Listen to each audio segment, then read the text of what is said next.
Como é que é, meu puta? Soba na casa. Muito obrigado pela recepção, ansioso pela nossa conversa. Vais provar hoje o padrinho, o famoso hambúrguer do Sinatra Café.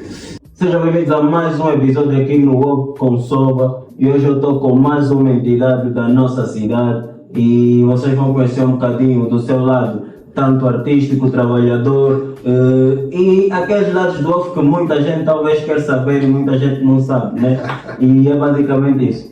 Mas para começar uma conta, como é que é? Como é que estás? Como é que Estamos aqui, vamos? está tudo bem, na paz do Senhor, né? E já agora muitos parabéns pelo espaço. Obrigado. Muitos parabéns, está perfeito. Obrigado, gostas. Eu vou te atacar diretamente com uma coisa que eu fiquei a saber há pouco tempo. Ok. Conta, qual é o teu nome completo e quantos anos tens? E o meu nome completo então é muita coisa. Sabes que nós os lusófonos temos bué de nome. Yeah. Levamos o nome da avó, do bisavô, Exatamente. do pai, da mãe. Epá, eu chamo Rodolfo Lopes Galvão dos Reis Bosch. Isso tudo. Coitado do meu. É? Coitado do passaporte, não tem página se fizermos o nome. Mas é mais conhecido por Rudy. Sempre me chamaram, me trataram por Rudy. A minha grande avaliação, quantos anos? Epá, tem 24 Está a ver o 24? Ai, merda! É isso. 42 anos, bem vividos, Sim senhor, estás muito fresco. bem conservado. Estás muito fresco. Estás muito fresco com o segredo. É não se estragar muito. Está bem? Só um bocado, só um bocadinho. bocado. Não ir muito atrás das mulheres, deixar elas irem Elas atrás de nós. Isso vai-te poupar um pouco de saúde, fazer desporto, dormir às horas, comer bem, né? E tipo, e guardar uma mentalidade jovem, né? Boa, Tipo, não se envelhecer mais do que somos e não carregar os problemas da vida também como se fosse uma fatalidade. De facto. Tá vendo? De facto. Isso, eu acho que isso, além da genética, né? Além da genética, eu acho que isso é que me permitiu manter-me também jovem. Né? Posso tratar por tu, né? Com certeza. Saíste da Costa de Marfim para Angola, depois vieste para Portugal, depois saíste de Portugal, foste para a França. É muito visto, é muito carinho. Mas como é que foi esse processo todo de adaptação em cada país? O que é que tu sentiste de realidade? O que é que sentiste de choques de realidade em cada um desses países? A primeira coisa,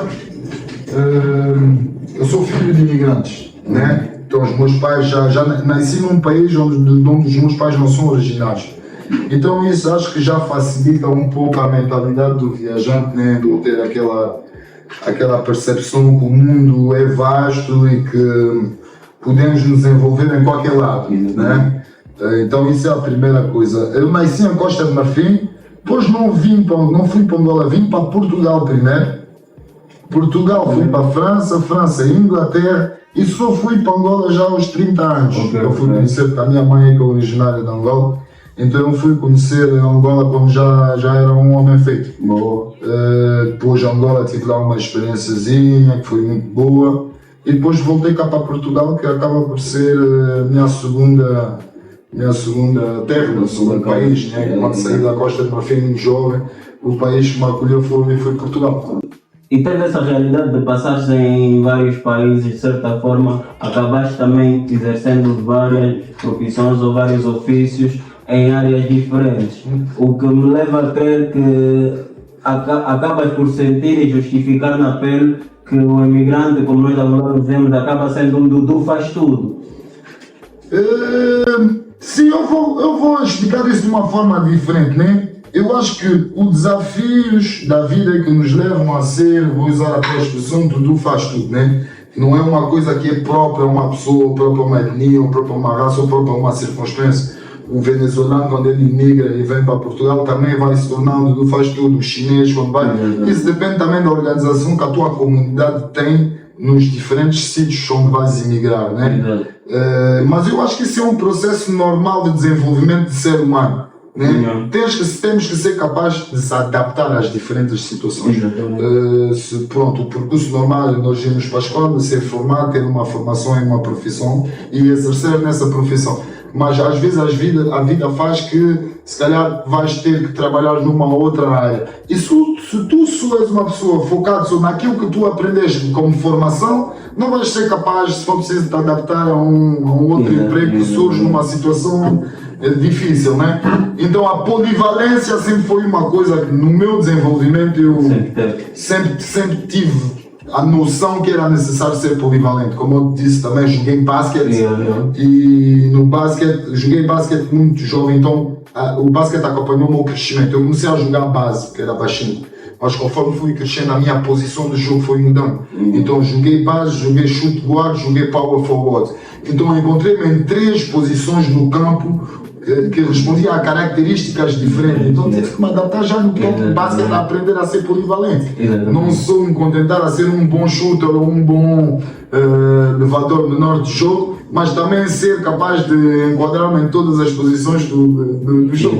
Então ali a polivalência começou-se a tornar. Então essa mesma polivalência é que quando somos imigrantes, que vamos para um país, não é porque há sim também o facto que nos é oferecido as coisas que ninguém quer, sim, mas fora disso, há a realidade que nós temos que agarrar a oportunidade que aparece em frente de nós. Exato. Então aí nessa condição tu tens que ser polivalente. Eu sou um doutor e vemos isso em vários sítios do mundo, né? Sou um doutor oftalmologista, mas não encontro emprego e acaba por trabalhar nas limpezas, no apanho de lixo ou na jardinagem. Porquê? Porque não há oferta de emprego pela formação que eu tenho. E se tu não és capaz de levantar uma máquina de cortar a relva, estás lixado.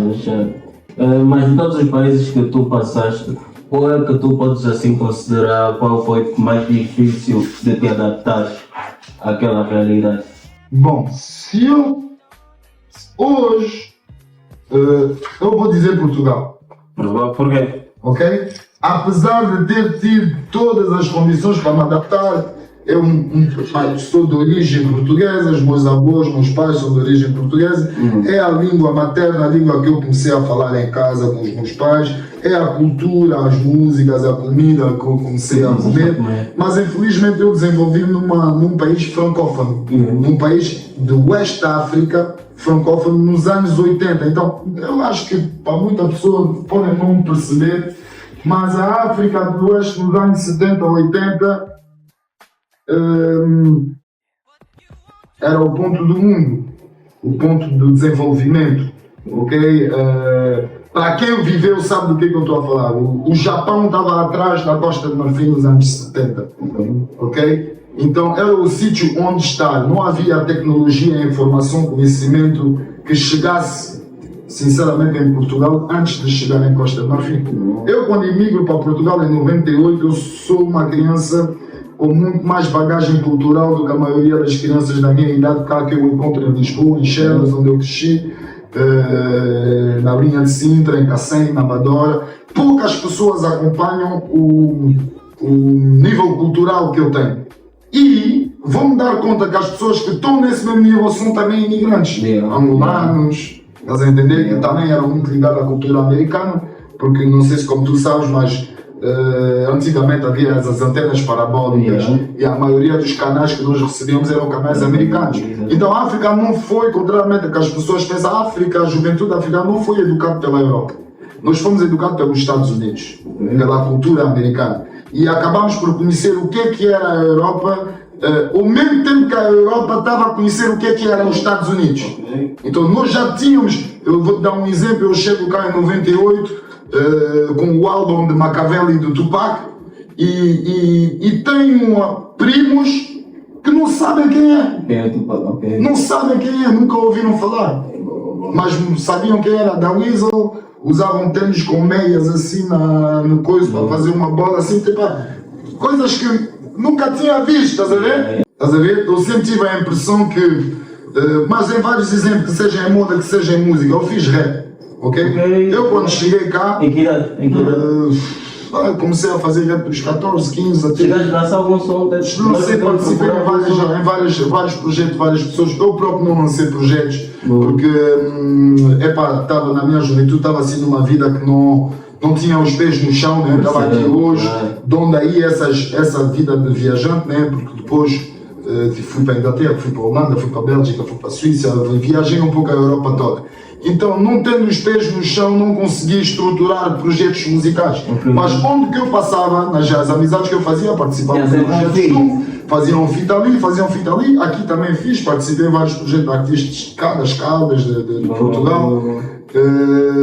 Olha, comecei a fazer música pela influência, cá em Portugal, pela influência de um senhor da música que chama-se Andrew Del Pozo, que é o produtor do Buraco Ação de Sistema, mais conhecido como produtor. Ele já produzia beats e ele depois do basquete nos convidava à casa dele, nos mostrava as produções, o que era Fruity Loops. Isso acaba sendo a cultura, de certa forma eu digo que todo adolescente já passou ou pelo kuduro ou pelo rap, porque o meio em que tu estás ligado acaba sempre levando ali, estás a ver? Acaba sempre levando ali. E ali a polivalência já existia, porque mesmo as pessoas, como estou a dizer, cá em Portugal que me influenciaram um pouco no rap, eram produtores polivalentes. Porque, por exemplo, ele produzia rap de rua, fazia trabalhos com a NGA, Força Suprema e outros nomes, mas ao mesmo tempo também produzia kuduristas. Estás a entender? O maior sucesso foi preciso que teve foi com o Buraco Ação de Sistema, que não era a música original que ele fazia quando entrou na música. Então ali a polivalência sempre foi um exemplo para mim, com as pessoas que me rodeavam, com as atividades também que eu tive. Né? Quando olhas para trás, qual foi o momento em que disseste, ok, tenho que me reinventar? Quando fui pai.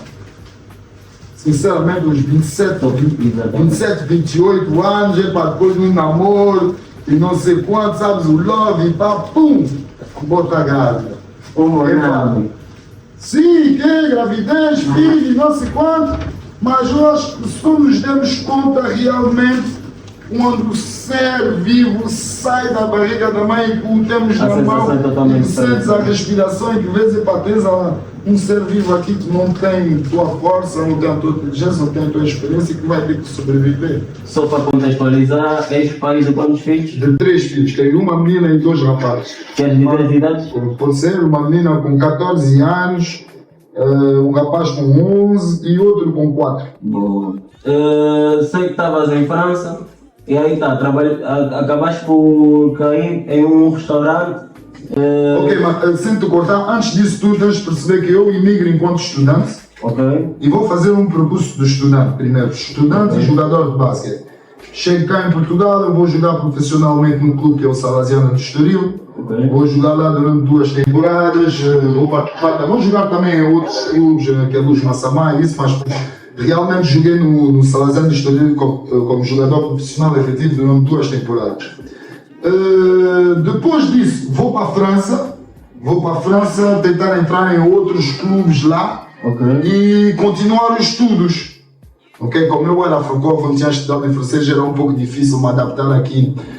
Falo português, escrevo, mas ainda nota-se que é um português que vem de uma outra língua, né? Então era mais fácil para mim também, meus amigos com quem eu tinha evoluído no basquete em Costa do Marfim, tinham jogado na equipa nacional de Sub-16, tinham evoluído em França e estavam no Paris Saint-Germain, outros no Valois-Perret, outros em alguns clubes onde tinha mais visibilidade do que o Salesiano de Estoril. Não é que se ganhava médio, que já ganhava alguma coisa, conseguia ter o meu apartamento, as minhas despesas, mas queria mais, sabes?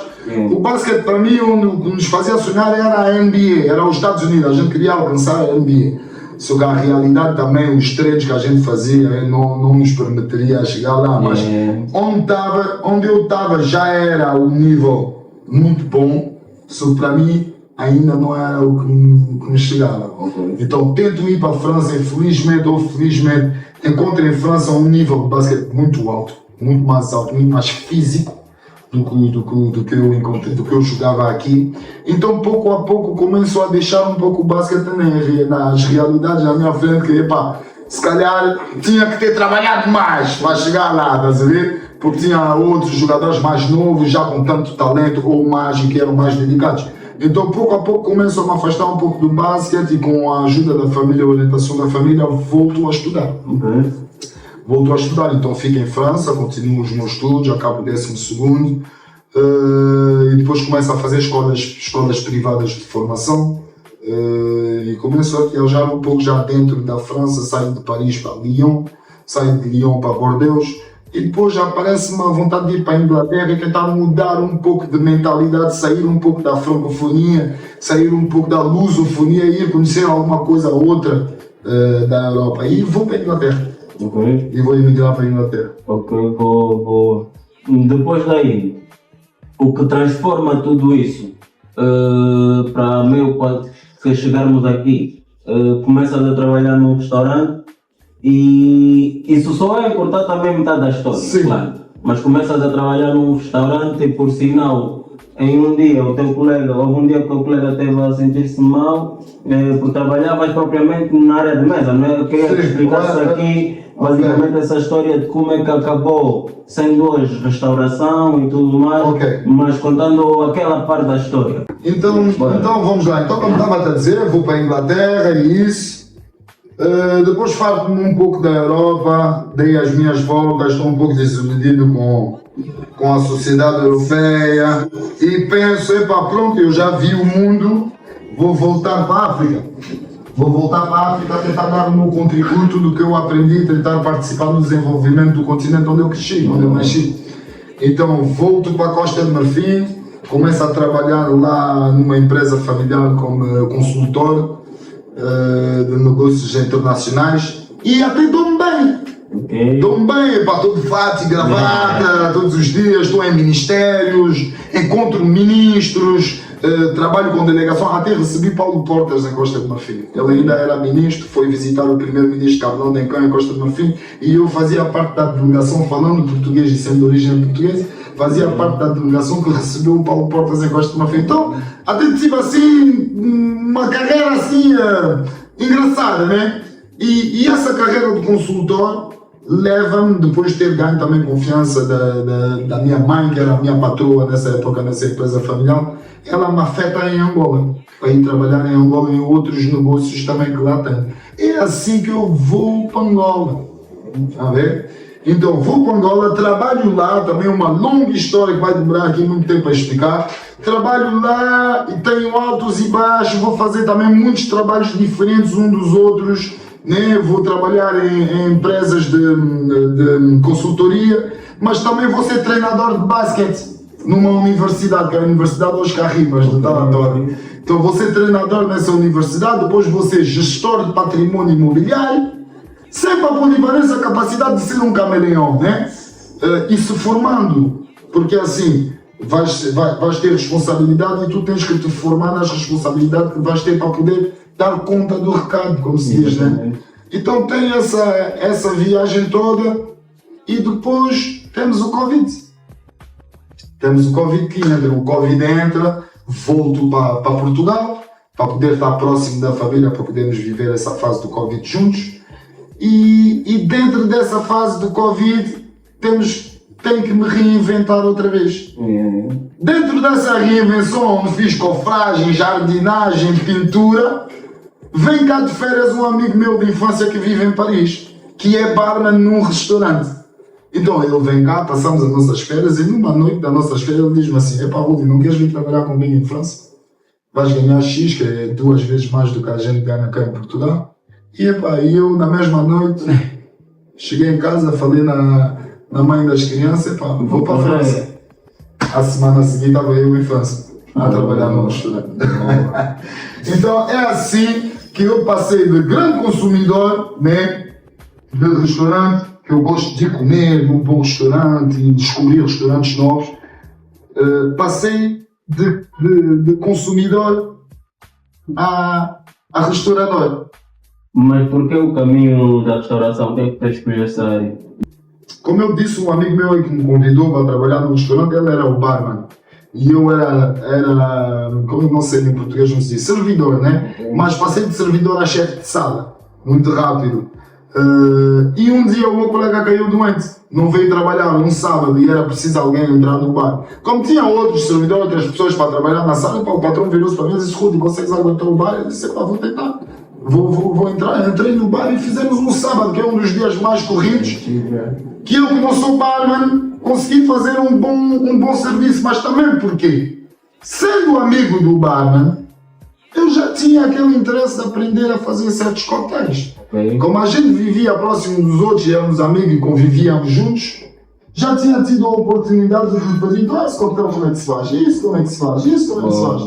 E fui aprender, aliás, o interesse nas coisas é que nos dá conhecimento, e esse conhecimento, tanto ou tarde, vai ser útil na tua vida. Exatamente. Então foi mais ou menos isso que me levou. Depois passei no bar e pá, gostei de trabalhar no bar, é uma coisa mística que existe no bar, vou-te contar isso, fica mesmo no off. Eu não sei o que é. Epá, As gajas! estás a ver isso aqui? As gajas! Isso aqui. Eu não sei. As gajas! Eu sei! Da mulher e da gente feminina. Mas quando a gente faz um coquetel e tal, há alguma coisa que acontece entre tu, as clientes, as pessoas, não sei. Nunca tive tanto. Sempre fui um rapaz bonito, concorrido, sempre tive as minhas pequenas. Mas quando comecei a trabalhar, trabalhei na música, trabalhei em várias coisas, mas quando comecei a trabalhar no bar, eu disse: não, há um feitiço aqui nessa profissão, alguma coisa que não é normal, né? Vão fazer formação de barman, se quiserem vir aprender aqui comigo. Tá mal essa formação! Não, mas é mais ou menos isso, Soba. É mais ou menos isso. E agora atualmente tu fazes vários hambúrgueres também artesanais e áreas de coquetéis e tudo mais. Isso tem alguma inspiração por trás para além da história toda em si, de polivalência e tudo mais? Não, sempre gostei. Sim, desculpa te cortar. Sempre gostei de hambúrgueres. Sempre gostei de hambúrguer, né? Nós africanos fomos educados pela cultura americana. Pela cultura americana, sempre vivemos isso nos filmes, nos clipes, na música. Então sempre o hambúrguer foi aquela comida para mim, na minha família, no meio dos meus irmãos, que acompanhava os aniversários, as festas. Então o que é que vamos comer? Hoje é o teu aniversário. Vamos para a hamburgueria, vamos lá. Era sempre uma comida festiva. Então eu também, quando tornei-me pai, o hambúrguer era uma solução rápida. Né? Tens que fazer jantar para os filhos e não sei como é que vão fazer. Querem McDonald's. O McDonald's acaba por ser caro, né? Quando tens 3 filhos, uma família, 5 pessoas, um menu, são 60 paus que tu largas ali, 70, às vezes 100 paus. Então eu pensei, não, vou começar a comprar as cenas para fazer os hambúrgueres e fazer os hambúrgueres em casa. Assim é que começou a surgir os hambúrgueres do pai, que é assim, né? E depois tinha aquela brincadeira com a minha filha, que era a mais velha. Qual é que é a tua comida preferida? E ela dizia sempre o hambúrguer do pai, até hoje. Então comecei a fazer provar o meu hambúrguer a outras pessoas. Quando decidi abrir o café, no princípio era só para ser um café bar, sem realmente petiscos e comida, mas pronto, é sempre bom dar comida a quem bebe. Um amigo meu, um chala do Marlon, disse-me uma vez, Rudy, as confusões acontecem porque o pessoal está com fome. Então ali comecei a fazer pastéis e tostas e não sei quanto, e depois pensei, por que eu vou fazer os meus hambúrgueres? Já que os meus hambúrgueres são bons, tenho confiança, a minha filha diz que são os melhores do mundo. Então partilhei isso, comecei a partilhar isso com o meu pessoal. E, engraçadamente, antigamente, os meus coquetéis, a minha bebida, que eu fui conhecido aqui na cidade como barman, hoje o meu produto que mais vende é o hambúrguer. As pessoas bebem menos meus coquetéis e comem mais hambúrguer. Amigo Marcelo, por que o nome Sinatra? Há algum simbolismo especial? Sinatra! Já me fazem sempre essa pergunta, me apreciou, me chamo Sinatra, não é ser o Rudy Sinatra. Não, mas foi o caso. Então Sinatra por quê? Esse nome está super bom. Ai caramba, na boca. Então, por que Sinatra? É assim, era para ser Goodfellas Coffee, por causa do filme do Goodfellas. Mas estamos em Portugal e acho que o pessoal não ia, nem todo mundo ia apanhar a ideia atrás do Goodfellas Coffee. Então procurei nos ícones, nas pessoas conhecidas, alguém que representasse um Goodfellas. E Frank Sinatra acabava por ser a pessoa ideal. Porquê? Porque é de origem italiana, um imigrante, que teve ligado um pouco ao mundo da máfia italiana, mas que era um artista, um ator de cinema e que promoveu a cultura dele enquanto imigrante. Conseguiu fazer os americanos perceber qual é que era a cultura dele, tá entendendo? O ponto que ele tem essa grande som que é New York, onde ele acabou por promover mesmo a própria cidade de New York, tá entendendo? Fazendo parte da própria comunidade. Então achei que era um nome que todo mundo conhece e também que reúne várias gerações. Acho que as pessoas mais velhas do eu, 60, 70, conhecem Frank Sinatra, viveram, conheceram do vivente dele. Eu ouvi falar e conheci pelo legado que ele deixou e estou a tentar continuar a transmitir isso aos jovens, aos mais novos que não sabem se for preciso nunca viram um filme do Frank Sinatra ou uma música dele. Então ali o meu hambúrguer vai lhes levar a ir procurar quem foi. Então tem sempre uma liaison à cultura, ao conhecimento, a partilhar conhecimento com as pessoas. E por acaso é uma cena que eu quis perguntar agora, porque do tipo, imagina, talvez não só pela ilustração da pessoa em si, mas também por causa do gosto em si em artes e a cultura em si, porque exatamente, um gajo que fez basquetebol, um gajo que fez boxe ou faz boxe, um gajo que cantou e tudo mais, eu acho que também tentaste fazer essa ligação muito cultural que me faz perguntar se eventualmente teremos projetos aqui teus ligados à comunidade, ligados em si à juventude caudense. Sim, com certeza. Olha, eu já comecei, temos aí uma exposição de arte, aí nessa parte da sala, depois vamos ir lá sentar para comer. Tem uma jovem que é a Catarina Gomes, manda um beijinho para a Cátia, que faz pinturas e peças de cerâmica. Então foi a primeira artista a expor aqui dentro do café a arte dela. Vai haver outras exposições de outros artistas e também estou a organizar um showzinho live de uma amiga minha que tem uma voz excepcional, um diamante bruto que o mundo vai conhecer em breve, que vai ter o seu primeiro show live aqui sábado, dia 11, que ela faz anos dia 12, então do dia 11 para dia 12 ela vai nascer com um talento. Estamos todos convidados. Estão todos convidados, a equipa do Soba está convidada. Então sim, estou ligado à arte, estou ligado à cultura, estou ligado a tudo. Depois vamos tocar esse assunto, é assim, estou ligado e com vontade em ajudar, em promover e sponsorizar tudo que seja ligado à cultura, à arte, ao desporto, à iniciativa, à ação, né? Porque nós tivemos essa sociedade, o mundo teve muito num momento de não-ação, de observação. Então temos que ajudar as pessoas que estão com vontade de fazer o que é que seja. Exatamente. Queres desenhar, queres fazer um grafite, queres fazer queres inventar um carro elétrico, nem que seja mesmo só de espaço. Às vezes a energia também faz as coisas acontecer. Vimos te dar ideia, vimos te dar apoio, te encorajar a encontrar algum material que tu precisas, procurar um parceiro para ti, procurar financiamento para ti ou simplesmente, como eu estou a fazer, dar um espaço para que as pessoas possam se promover. Ajudar de alguma forma, né? Então isso, né? Mas isso é já o Rudy que é assim. E sendo o empreendedor, o dono do Sinatra Café, essa mesma energia vai se transmitindo no Sinatra Café e o Sinatra Café acaba por ser um espaço que representa também isso. Né? Boa. Sendo uma das tuas aptidões o basquetebol e o boxe, e sendo um gajo de 40 e tal anos todo fresco, o que é que cada um desses desportos, de certa forma, te ensinou sobre resistência, sobre saúde, não só, e eu queria tocar não só no ponto de saúde física, mas saúde mental e sobre disciplina?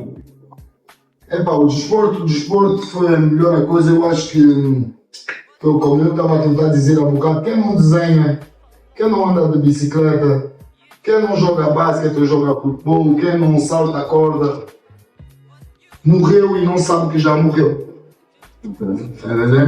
Porque isso são as atividades que realmente nos tornam vivos.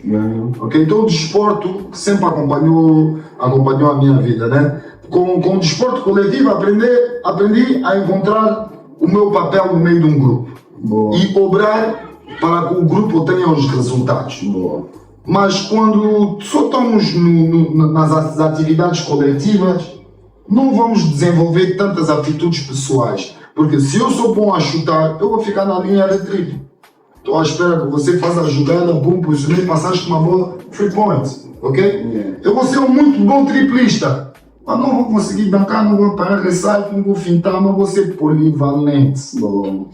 E E pronto, tive uma carreira de basquetezinho, andei no desporto coletivo, fui treinador, consegui passar o que eu aprendi a nível de desporto coletivo e depois encontrei o boxe, as artes marciais, outra vez de um amigo que me convidou para ir no Kudu, em Angola, e treinar. E apaixonei-me pelo boxe. Começando a treinar boxe, percebi que os desportos individuais desenvolvem outras capacidades. Porque de superação. Porque tu tens que lidar com a adversidade, nem enfrentas alguém à frente de ti que quer te partir a cara. E tu não podes fugir do ringue. Tens que lutar. Então tens que encontrar forma de lidar contra a adversidade. E tu não podes confiar nisso a ninguém. Exatamente. Não vou passar a luva o meu amigo que tem um braço grande no meio do fight. Eu vou ter que encontrar minhas cenas. Então, comecei a me apaixonar pelo boxe e pelas artes marciais e comecei a praticar as artes marciais e o boxe, onde aprendi a humildade primeiro, a paciência de... Porque o que tu estás a aprender hoje, o que tu estás a praticar hoje, não vai se tornar eficiente hoje. Exatamente. Vais ter que repetir esse exercício até ele se tornar um reflexo e uma coisa eficiente. Exatamente. Então tem também esse lado da paciência na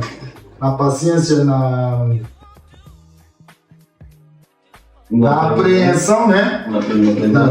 Como é que vamos aprender as coisas, não é uma coisa imediata. Vais aprender hoje, vais praticar hoje e só daqui a um ano é que consegues o fazer à perfeição. Exatamente. Então foi isso que o boxe e que os desportos das artes marciais trouxeram. O respeito do outro, que ele seja mais forte, mais fraco. Bom, por já tens sempre alguém mais forte do que tu, não é? Exatamente. Ser mais forte e na realidade quando praticas arte marcial e boxe, vais-te dar conta que tu és muito menos daquilo que tu pensas. Porque tu tens uma ideia das tuas capacidades e o teu corpo e o teu sistema nervoso e os teus músculos têm limites. Okay? A mente não tem, mas o corpo tem limites. E esses limites do corpo só vão ser ultrapassados quando treinas e fazes exercício e puxas a tua mente ainda para frente. Então, é mais ou menos isso, é um desporto, só um desporto, as artes marciais é uma coisa que eu acho que devia ser, como na China, obrigatório na educação. Ok? É alguma coisa que devia estar nas escolas.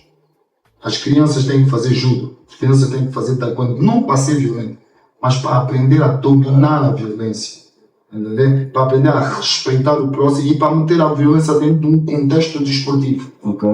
Ok? Temos uma desavença, não sei qual, é para meter as luvas, vamos para o ringue. Exatamente. E vamos resolver isso no ringue com regras, com arbitragem, com um público e uns júris que vão dizer quem ganhou. Estás a entender? Porque muitas vezes, vamos ter uma briga, não sei quanto, eu dou-te um soco nas costas, tu não viste partir a cabeça, eu ganhei. Eu não ganhei, eu fui cobarde. Está a entender? Porque dei-te um soco antes da luta, antes de tu estás preparado para o embate. Né? Então tem muita covardia que as artes marciais e a educação de artes marciais elimina dentro de um ser humano. Então para mim é uma atividade muito virtuosa. Tens uma preferida entre as duas? Entre o basquete e o boxe? Eu adoro o boxe. Adoro o boxe. O meu pai é que me fez descobrir o boxe, era miúdo, ele metia uns a ver combates, falava de pugilistas que já tinham falecido, Sugar Leonard e coisas assim. E eu via, gostava, mas não tinha aquela paixão.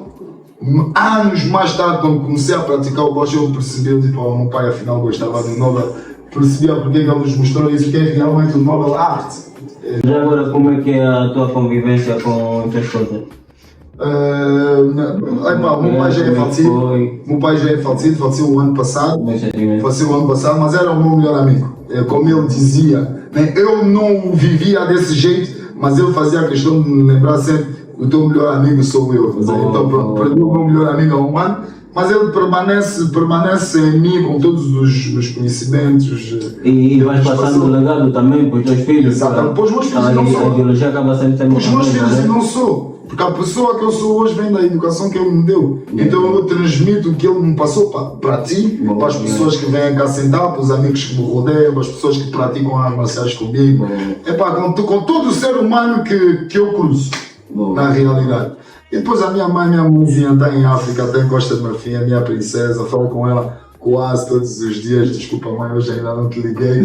Mas é isso, temos uma super boa relação, sempre foi a minha parceira. me acompanhou, sempre me apoiou em mais ou menos todas as aventuras. Eu sempre fui muito aventureiro, eu saí de casa com 13 anos. Com 13 anos, mas já com 8 eu já pedia. Eu escrevia a carta aos meus pais, por favor, me mandam embora, eu quero conhecer o mundo, eu quero conhecer os Estados Unidos, eu quero conhecer a Europa. Mas só aos 13 é que eu tive as notas que eles me pediram e também o basquete que eu jogava tinha que me mandar embora para ver o que é que dava. Então saí de casa com 13 anos, mas a minha mãe sempre apoiou, sempre acompanhou todas as minhas aventuras. A mãe quer fazer música, quer ir para ali, tá bom, vai, mas sempre me explicando isso assim, mas encontrar X dificuldade, não. E até hoje mesmo nessa aventura do Sinatra Café ainda me apoia, ainda me manda receitas, estás a ver, e me dá ideias, pá. Pronto, é isso. É isso. E basicamente o que eu queria saber de que é isso. Então, agora o que vais descobrir é o que é que isso tudo consegue fazer com Ei, caramba! Vamos ir comer com Bora comer! Olha, eu depois de terminar de comer aparece, está bem? Mas agora vos peço que vocês estiverem aí do outro lado, não se esqueçam de se inscrever aqui no canal, ativar as notificações, visitem as minhas redes sociais. Eu vou deixar aqui o link das redes sociais do Sinatra, das redes sociais do Hugo, vão lá visitar. E não se esqueçam de partilhar também isso. E é isso.